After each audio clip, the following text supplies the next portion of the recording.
Au début, c'était un souhait de pouvoir suivre le rythme d'apprentissage de notre fils aîné. C'est vraiment un choix familial, mon mari et moi.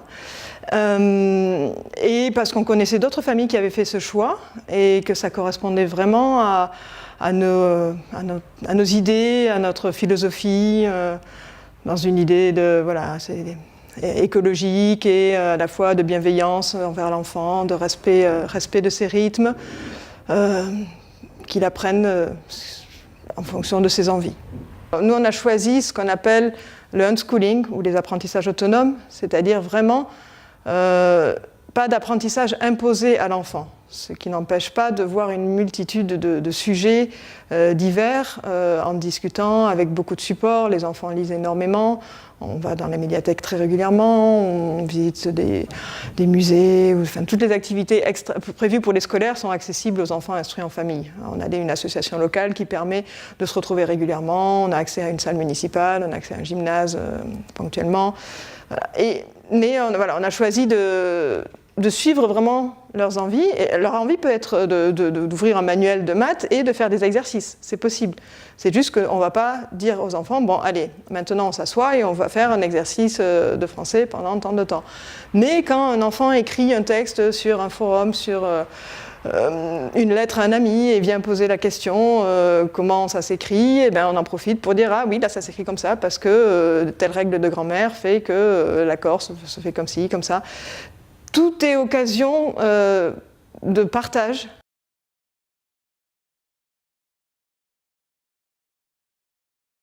Je pense que, alors, je trouve très bien que l'école existe, qu'elle soit ouverte à tous.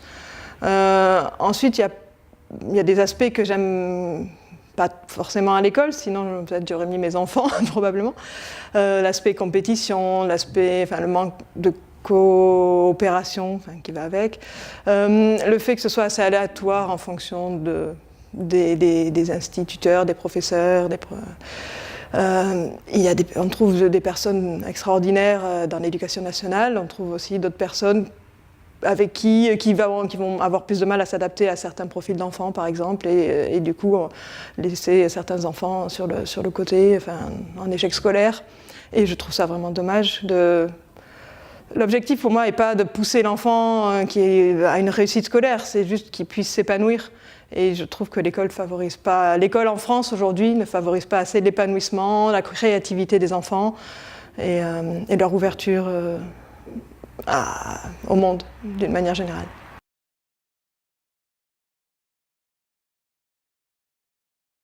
On voit qu'il y a beaucoup de soucis, il y a des problèmes de violence, il y a des enfants qui ne trouvent pas leur place dans l'école. Elle est adaptée pour une majorité, mais pour les autres, que faire ? Est-ce que c'est une crise ? Est-ce que c'est structurel ? Je pense que c'est plus structurel.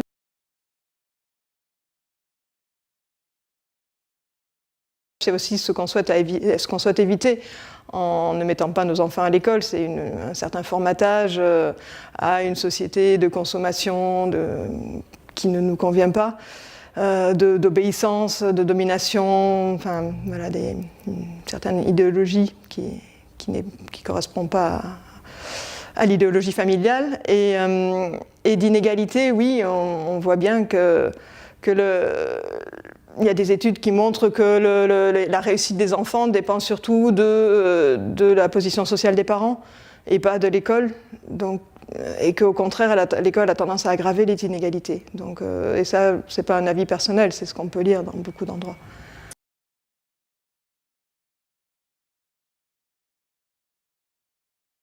Oui, alors pour les enfants qui ont des profils atypiques, qui soient dyslexiques, dyscalculiques, au potentiel, qui présentent un handicap, tous ces enfants qui ont du mal à s'intégrer dans le moule de l'école républicaine, souvent ils s'épanouissent mieux en instruction en famille, en apprenant vraiment à leur rythme. Ils peuvent être très en avance dans certains domaines, plus en retard entre guillemets par rapport au programme scolaire, mais qu'on n'est pas tenu de suivre. Donc l'apprentissage va être plus adapté. Disons qu'on a en famille, le luxe, c'est de pouvoir s'adapter à un nombre d'enfants assez limité. Donc c'est plus facile pour s'adapter à un profil particulier qui aura du mal à trouver sa place à l'école.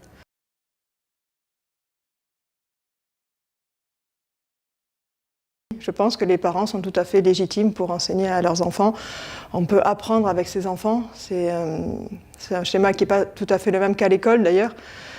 C'est pas l'enseignant et l'enseigné, le dominant et le dominé. C'est un autre paradigme où l'enfant apprend en compagnie de son parent, est accompagné mais pas dirigé par le parent. Et même si le parent ne sait pas, n'a pas toutes les connaissances, il peut tout à fait apprendre avec son enfant ou l'enfant apprend par lui-même, ou avec d'autres personnes, des pères, d'autres adultes. Voilà. Après, est-ce qu'un parent serait capable de s'occuper d'une classe entière ?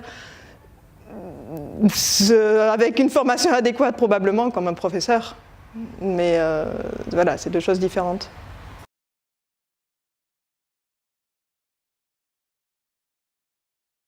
Ce qui est intéressant, c'est d'être au contact d'autres familles qui ont fait ce choix. Les idées fourmillent pour faire passer des notions, enseigner telle ou telle matière, et avec de la bienveillance et de l'amour de l'enfant, oui, on peut tout à fait l'accompagner tout au long de sa scolarité.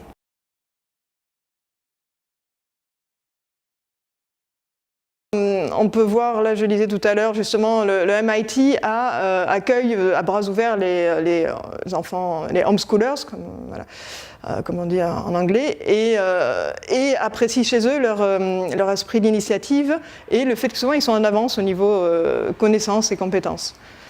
Voilà. En France, on n'a pas ces études-là. On voit là des enfants qui ont été instruits en famille jusqu'au bac, intégrer des cursus universitaires très variés, certains prestigieux, d'autres plus techniques. Enfin, voilà. L'instruction en famille n'est vraiment pas un frein par rapport à la poursuite d'études universitaires, à l'obtention d'un métier par la suite. Donc l'enfant est capable de s'intégrer dans la société. Ce qui peut être différent, c'est que l'enfant va peut-être moins se soumettre à une hiérarchie autoritaire. Il sera peut-être plus enclin à questionner un système de domination.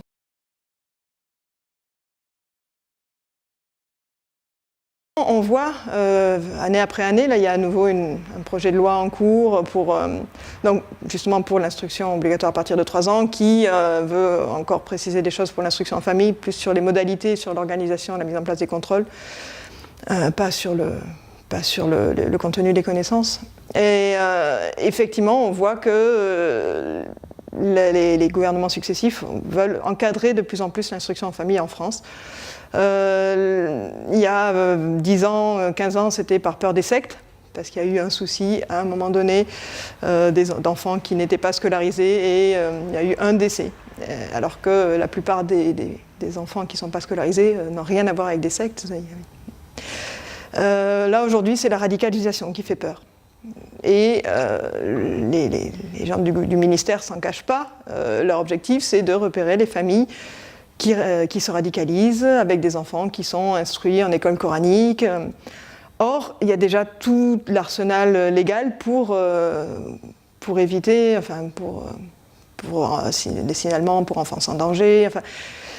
Voilà, on a l'impression d'être un dégât collatéral de la lutte contre les sectes, contre la radicalisation. Et c'est un peu dommage parce que les familles qui instruisent leurs enfants font preuve de beaucoup d'innovation pédagogique. Et ça pourrait être au contraire très utile, ça pourrait être partagé. Il y a même des choses qu'on voit arriver dans les écoles. Les inspirations sont les mêmes par certains enseignants et certains parents. Donc oui, il y a un renforcement des contrôles, mais la liberté pédagogique demeure. Donc ce que souhaitent les familles, c'est juste pouvoir exercer leur droit d'enseigner selon la pédagogie qu'ils le souhaitent.